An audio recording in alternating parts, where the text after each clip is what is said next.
50 personil TNI, polisi, dan Satpol PP Oku Selatan berusaha melawan derasnya air Danau Ranau untuk membentangkan bendera merah putih berukuran 20 kali 10 meter di tengah danau.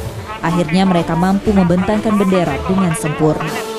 Saat pembentangan bendera raksasa, peserta dan masyarakat khidmat mengikuti prosesi tersebut dengan penghormatan dan lagu Indonesia Raya.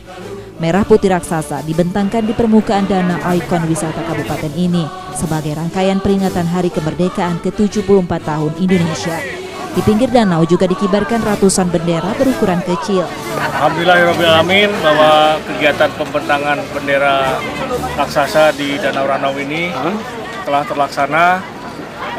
Kami menurunkan tim pembentang bendera dan spanduk.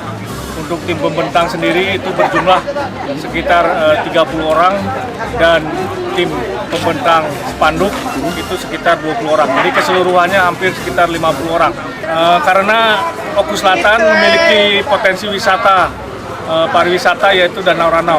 Sehingga di samping kita memperingati kemerdekaan Republik Indonesia juga kita sekaligus menunjukkan bahwa Oku Selatan memiliki pesona Danau Ranau yang indah, yang tentunya orang semua di luar Oku Selatan harus datang ke Oku Selatan.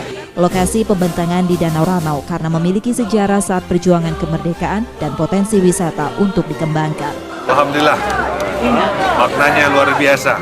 Pak Kapolres saking semangat, saking terharu, kita semua kalau nggak malu dan netesin air mata.